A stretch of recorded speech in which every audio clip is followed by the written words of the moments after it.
नमस्कार, एक बार फिर से स्वागत है आपके अपने यूट्यूब चैनल देव जी के ट्रिक्स में। तो दोस्तों यहाँ पर डेली की तरह शाम 5 बजे यहाँ पर यूपीएसआई से संबंधित हिंदी का मॉडल टेस्ट पेपर यहाँ पर सॉल्व करते हैं, जो कि देख सकते हैं आपके 40 प्रश्न आपके हैं। और आज का टेस्ट बहुत ही बेहतरीन होने वाला है, इसलिए आज पहले से ही आप लोग यहाँ पर नंबरिंग काउंट करते रहिएगा ताकि पता चल पाए कि आज आप लोगों ने कितना यहाँ पर स्कोर कंप्लीट किया है। चलिए, गुड इवनिंग, नमस्कार सभी को, जय हिंद। तो चलिए स्टार्ट करते हैं। यहाँ पर आपका क्वेश्चन दिया गया है।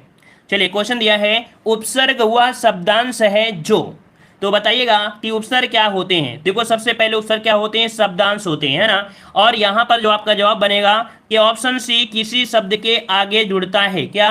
किसी शब्द के आगे जुड़ता है, जैसे कि आपका प्रत्येक होता है, प्रत्येक तो आपका बनता कैसा है, प्रतिधनिक। तो कहाँ जुड़ा है, तो आपके स्टार्टिंग अर्थात आगे जुड़ा है। ऑप्शन क्या हो जाएगा, सी नंबर आपका राइट हो जाएगा। चलिए आगे बढ़ते हैं। क्वेश्चन दिया गया है कि विशेषण के 4 भेद के सामने शब्द दिए गए हैं, जिनमें से एक शब्द सही नहीं है, उसे आपको चयनित करना है। तो चलिए यहाँ पर देखते हैं कौन सा नहीं सही है। गुणवाचक दिया गया है आपसे सुगंधित, है ना, ये सही आपका दिया गया है। फिर दिया है परिमाणवाचक में आपका ढाई, है ना, ये भी सही दिया है कहीं ना कहीं।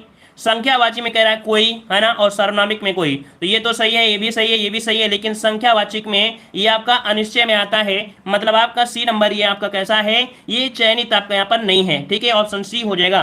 चलिए आगे बढ़ते हैं। क्वेश्चन दिया गया है कि निम्न में से सकर्मक क्रिया कौन सी है। तो काफी लोगों की स्पीड इतनी ज्यादा है कि हमसे पहले पढ़ने से पहले ही जवाब यहाँ पर आ चुके हैं। तो देखो यहाँ पर सकर्मक क्रिया, जो क्रिया कर्म के साथ होती है। अब यहाँ पर चलना, इसमें कोई कर्म नहीं है, सोना भी कर्म नहीं है ना, मुस्कुराना भी कोई कर्म नहीं है। तो कर्म क्या है, लिखना है, क्योंकि लिख रहे होंगे तो आप पेन से लिख रहे होंगे या कागज में लिख रहे होंगे, अर्थात ये सब क्या होंगे, कागज पेन होते हैं कर्म, अर्थात कर्म के साथ होगा। तो सकर्मक ऑप्शन आपका डी हो जाएगा। आगे बढ़ते हैं। क्वेश्चन दिया है निम्न में से कौन तत्सम शब्दों की जोड़ी नहीं है। चलिए जवाब देना है 4 नंबर में, और 4 का भी काफी लोगों ने जवाब दे भी दिया है, मतलब तैयारी आपकी बहुत ही धांसू है। देखो, कर्म यहाँ पर विद्या दिया है ना, दध का दिया है भात, और भैया दध का भात नहीं होता है, दध का होता है दही। क्या होता है, दही होता है, मतलब ऑप्शन आपका बी नंबर यहाँ पर क्या है, गलत दिया गया है। वहीं पर मत्स्य आपका मृग है, ज्ञान आपका क्षेत्र है, तो ऑप्शन बी आपका गलत जोड़ी है। अगला दिया है उपनिवेश से संबंध हो जिसका। चलिए बताइएगा, उपनिवेश से संबंध हो जिसका, उसके लिए शब्द क्या प्रयोग करेंगे। चलिए 5 का ऑप्शन देना है 5 नंबर में। तो देखो, औपनिवेशिक, है ना, क्या होता है, औपनिवेशिक होता है। औपनिवेशिक कहाँ पर आपका हो जाएगा, तो आपका जवाब बन जाएगा यहाँ पर बी औपनिवेशिक। यहाँ पर आपका जवाब हो जाएगा बी नंबर, आपका जवाब राइट हो जाएगा। यहाँ पर एक मात्रा चढ़ा लीजिएगा, यहाँ पर एक मात्रा आपकी नहीं चढ़ी है ना, औपनिवेशिक में आपका होता है, इसमें से एक मात्रा होती है। तो टाइपिंग में आपकी गलती हो गई, तो आपको यहाँ पर याद रखिए ऑप्शन क्या हो जाएगा, बी नंबर। ठीक है, हाँ, अगर आपके पेपर में आ जाए तो आप क्या करोगे, मान लो अगर इसी प्रकार का क्वेश्चन आपके पेपर में आ जाए, सेम ऐसी त्रुटि कि सा में मात्रा नहीं है, तब आपके पास विकल्प दिया गया है कोई नहीं, है ना, आपके पास विकल्प दिया है, तो आप पेपर में कोई नहीं लगाना। यहाँ तो हमने आपको बता दिया है कि यहाँ पर टाइपिंग में गलती हो गई है ना, इस वजह से। क्लियर हो गया। चलिए आगे बढ़ते हैं। क्वेश्चन दिया है युगों से चले आने वाले वाक्यांश के लिए शब्द बताना है। युगों से चले आने वाले वाक्यांश का, तो यहाँ पर देखते हैं इस प्रश्न का जवाब कितने लोग यहाँ पर सही दे पाएंगे। चलिए, ऑप्शन आ रहा है बी नंबर, युगांतर दे रहे हैं, और कुछ लोग जवाब दे रहे हैं सी नंबर, कुछ लोग जवाब दे रहे हैं डी नंबर। लेकिन याद रखिएगा, इसका राइट आंसर बनेगा डी, सनातन होता है। युगों से चले आने वाले वाक्यांश के लिए लोग सनातन का प्रयोग करते हैं। क्या? सनातन का प्रयोग करते हैं, युगांतर का प्रयोग नहीं करते हैं, याद रखिएगा। आगे बढ़ते हैं। क्वेश्चन दिया है कि पी कर कोयल अपने जाकर बैठ गई। मतलब यहाँ पर देखो, कोयल है तो पानी पी होगी, क्या पिया होगा, पानी पिया होगा। तो पानी मतलब होता है नीर होता है ना, और घोंसला, घोंसला को बोलते हैं नीड, मतलब 7 का ऑप्शन बन जाएगा सी, कि नीर पीकर कोयल अपने नीड में जाकर बैठ गई। तो ऑप्शन यहाँ पर सी भरा जाएगा, क्योंकि नीड मतलब होता है घोंसला, नीड मतलब होता है घोंसला। ठीक है ना, क्लियर है ना। अब काफी लोग जवाब दे रहे हैं डी नंबर। तो ये बताइए, क्या नीड को पिएगे, क्या घोंसले को पिएगे, क्या ऐसा तो होगा नहीं है, तो ऑप्शन आपका सी हो जाएगा। क्लियर है। आगे बढ़ते हैं। क्वेश्चन दिया है योग साधना में और शाकाहार का विशेष महत्व है। बिल्कुल सही बात किया गया है कि योग साधना में शाकाहार का महत्व है। तो यहाँ पर आप लोग जवाब क्या भर सकते हैं, यहाँ पर देखो ऑप्शन हो जाएगा कि योग साधना में अल्पाहार, तो अल्प कम तो खाना नहीं चाहिए भाई, है ना। फलाहार और शाकाहार, मतलब ऑप्शन क्या हो जाएगा, 8 का ऑप्शन बी यहाँ पर भरा जाएगा। योग साधना में फलाहार और शाकाहार का विशेष महत्व होता है, ऑप्शन बी आपका राइट हो जाएगा। चलिए सभी के जवाब बिल्कुल सही आ रहे हैं और आगे बढ़ते हैं। क्वेश्चन दिया गया है 9 नंबर में, बहुत ही अच्छा क्वेश्चन दिया है, बहुत ही आईएमपी क्वेश्चन है, आपके भविष्य से जुड़ा हुआ ये क्वेश्चन है। कह रहा आपसे यहाँ पर बेरोजगारी की समस्या शिक्षित वर्ग की बढ़ती जा रही प्रतिदिन, तो आप कैसे करेंगे, तो आप क्या करिए, स्टार्ट कीजिए शिक्षित वर्ग से। शिक्षित वर्ग की बेरोजगारी की समस्या दिन प्रतिदिन बढ़ती जा रही है, मतलब ऑप्शन क्या हो जाएगा, बी नंबर आपका यहाँ पर राइट हो जाएगा। इसलिए योगी सरकार ने हम दो हमारे दो वाला रूल अपना दिया है ना, ताकि बेरोजगार इतने ज्यादा ना हो। जब जनसंख्या नहीं होगी तो यहाँ पर शिक्षित वाले मत कह सकते कि बेरोजगार कौन होंगे, है ना। चलिए बताइएगा कि अपभ्रंश का वाल्मीकि किसे कहा जाता है। यहाँ पर दिया है अपभ्रंश का वाल्मीकि, तो देखिए अपभ्रंश का वाल्मीकि ऑप्शन आ रहा है डी नंबर, मतलब आपने यहाँ पर हिंदी साहित्य को भी घोल कर पी लिया है। यहाँ पर डी हो जाएगा कि अपभ्रंश का वाल्मीकि कहते हैं, स्वयंभू को कहते हैं। आपका जवाब यहाँ पर डी राइट हो जाएगा। आगे बढ़ते हैं। क्वेश्चन दिया है रंगभूमि उपन्यास के रचनाकार कौन है। रंगभूमि का नाम सुना होगा और इस उपन्यासकार की रचना, तो चलिए 11 का ऑप्शन आ रहा है, यहाँ पर ऑप्शन आ रहा है, यहाँ पर आपका सी आपका प्रेमचंद हो जाएगा। क्या हो जाएगा, यहाँ पर आपका हो जाएगा प्रेमचंद, आपके हैं मुंशी प्रेमचंद, है ना। गोदान गबन सेवा सदन रंगभूमि कर्म, है ना, ये सब आपकी किसकी है, तो आपके प्रेमचंद की है। ठीक है, आगे बढ़ते हैं। क्वेश्चन दिया गया है, कह रहा है द्विवेदी युग का नामकरण किसके नाम पर हुआ है। चलिए 12 का जवाब दीजिएगा कि द्विवेदी युग का जो नामकरण है किसके नाम पर हुआ है। यहाँ पर आपका जवाब सही क्या हो जाएगा, यहाँ पर आपका जवाब सही क्या हो जाएगा, तो चलिए 12 नंबर में कुछ लोगों ने जवाब दिया है, यहाँ पर सी number Mahavir Prasad Dwivedi, right answer आपका लॉक कर देते हैं, ऑप्शन सी महावीर प्रसाद द्विवेदी इसका जवाब राइट हो जाएगा। इन्हीं के नाम पर नामकरण हुआ है द्विवेदी युग का। आगे बढ़ते हैं। क्वेश्चन दिया है राजभाषा आयोग के प्रथम अध्यक्ष कौन थे। चलिए 13 का जवाब देना है। 13 नंबर में देखते हैं क्या जवाब आप लोग सही दे सकते हैं।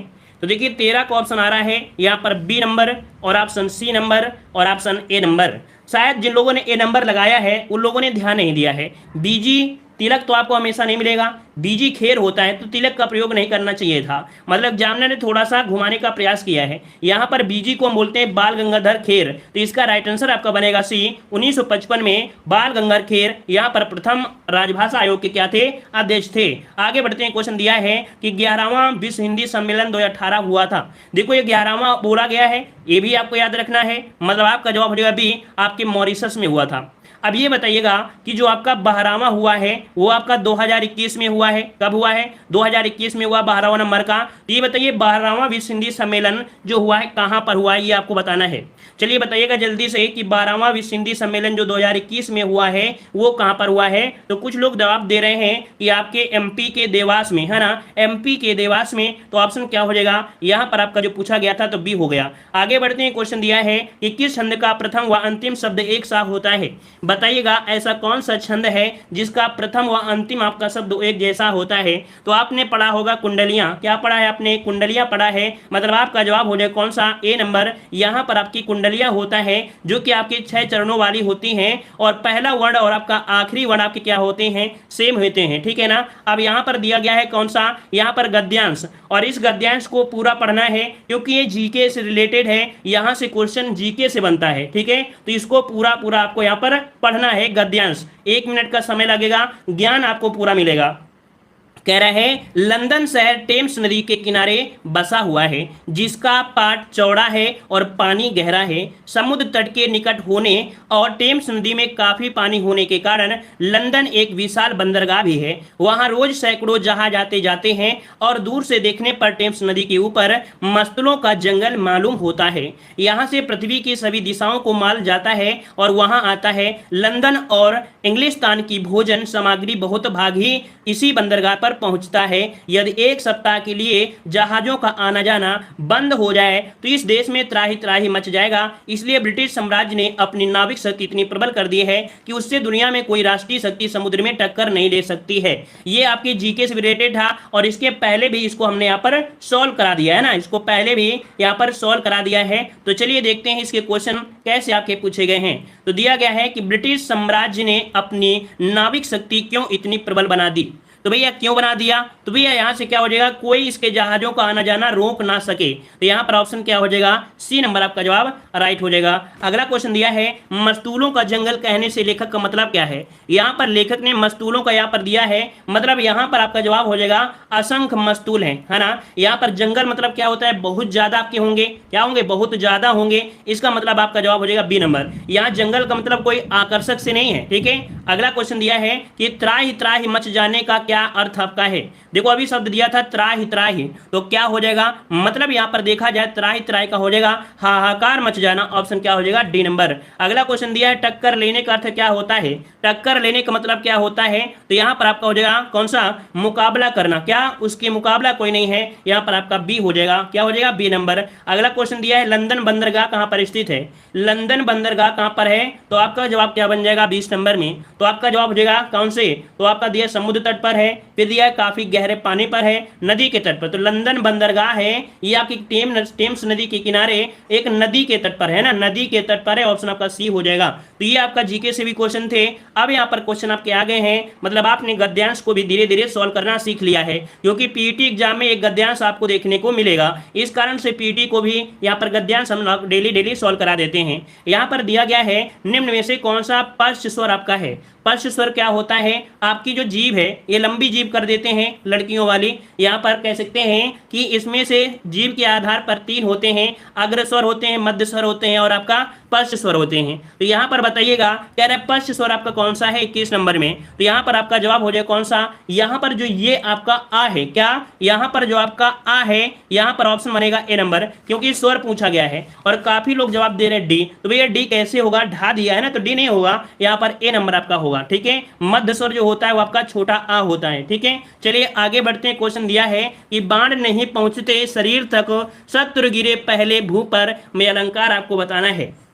चलिए अब काफी लोग मजा लेने वाले हैं, और बहुत ऐसे लड़के होते हैं जिनकी तो जीभ जो वो बड़ी होती है, इससे ज्यादा बड़ी होती है ना, उनका मन कर जाए तो रात में उठकर गाड़ी उठाकर भाग जाते हैं, क्या चाउमीन बर्गर मतलब क्या बोलते हैं बर्गर वगैरह, है ना, वो खाने भाग जाते हैं। बेचारी लड़कियां क्या करेंगी, जब गांव में ठिलिया आती है तभी खाएंगे, है ना, तो लड़के की जबान भी कम नहीं होती है। चलिए यहाँ पर देखो बाण नहीं पहुंचे शरीर तक, शत्रु गिरे पहले भू पर, में अलंकार बताना है। अलंकार कौन सा हो जाएगा, तो 22 नंबर में कुछ लोगों ने जवाब दिया है डी, मतलब यहाँ पर आपका जवाब अतिशयोक्त हो गया है, क्योंकि अभी बाण शरीर तक नहीं पहुंचा है, वो जमीन पर पहले ही गिर गया है, तो ऑप्शन का हो जाएगा यहाँ पर आपका डी हो जाएगा, ठीक है ना। अगला क्वेश्चन दिया है पढ़ाई पर फोकस करें, थोड़ा थोड़ा मजा लेते रहे लेकिन पूरा मजा नहीं, पढ़ाई पर फोकस करें। चलिए क्वेश्चन दिया है मुझे फूल मत मारो मैं अबला बाला वियोगिनी, कुछ तो दया विचारो, इस पंक्ति में कौन सा रस दिया है। यहाँ पर वियोगिनी दिया गया है, मतलब आपका जवाब यहाँ पर क्या हो जाएगा, यहाँ पर हो जाएगा वियोग श्रृंगार रस है, क्योंकि वियोगिनी आपको दे दिया गया है।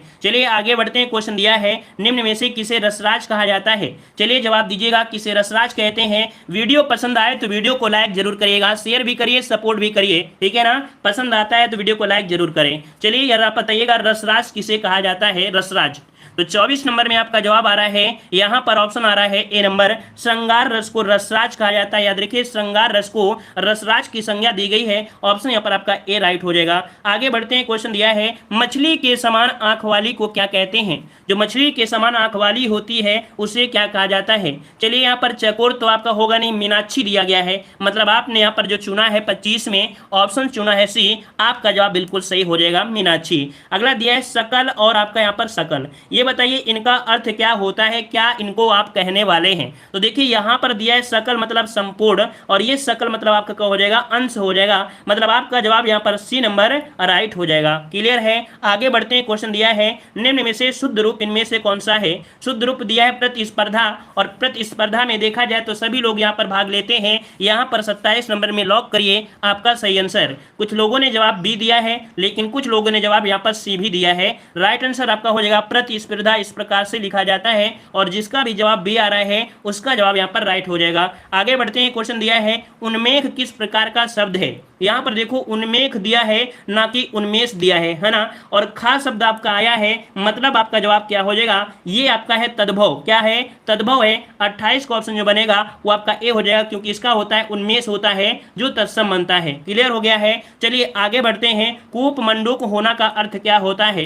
कूप मतलब होता है कुआं, मंडूक मतलब मेढक होता है। तो यहाँ पर देख सकते हैं कुआं है और इसमें मेढक है, तो कितनी जानकारी होगी, मात्र इस कुएं की जानकारी होगा, उसको दुनिया के बारे में पता ही नहीं होगा। मतलब यहाँ पर जवाब हो जाएगा सीमित ज्ञान होना। क्या, सीमित ज्ञान होना। ऑप्शन यहाँ पर आपका डी हो जाएगा। आगे बढ़कर देखते हैं, क्वेश्चन दिया है डपोर शंख का अर्थ क्या होता है। देखो ये क्वेश्चन आपको बनता है डपोर शंख। अब इसका अर्थ अगर आपको नहीं पता है तो गलती हो सकता है। डपोर शंख दिया है विशेष तरह का शंख, बहुत बड़ी गिनती, या यहाँ पर दिया है भारतीय शंख या नेपाली शंख।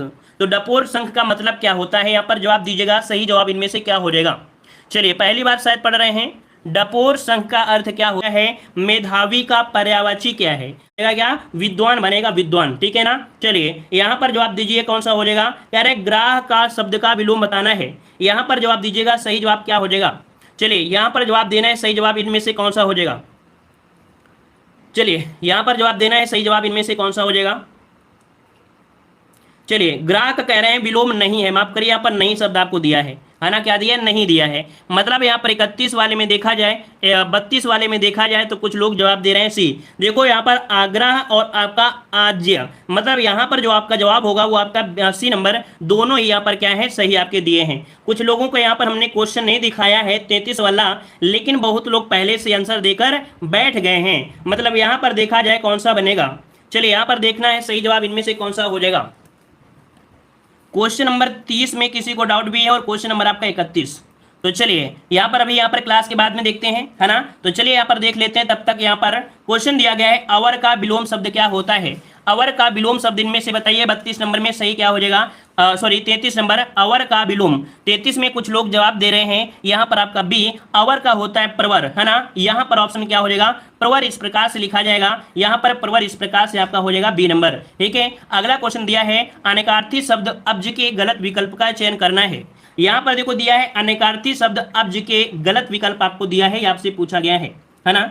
चलिए तो देखिए यहाँ पर आपका जवाब आ रहा है, यहाँ पर ऐसे कैसे, तो भैया हमने बता दिया कैसे ऐसे लिखना है प्रवर। ठीक है। तो यहाँ पर 34 नंबर की बात करते हैं। तो यहाँ पर देखो शंख हो गया है, क्या हो गया, शंख हो गया। यहाँ पर चंद्रमा हो गया, यहाँ पर कपूर, लेकिन मेघ आपका नहीं होता है। तो ऑप्शन क्या बनेगा, सी नंबर। अगला क्वेश्चन दिया है कि जल कामा प्राण कामा पुत्र किस शब्द के अनेकार्थी हैं। चलिए यहाँ पर जवाब देना है, सही क्या हो जाएगा, जल प्राण पुत्र किस शब्द के अनेकार्थी हैं।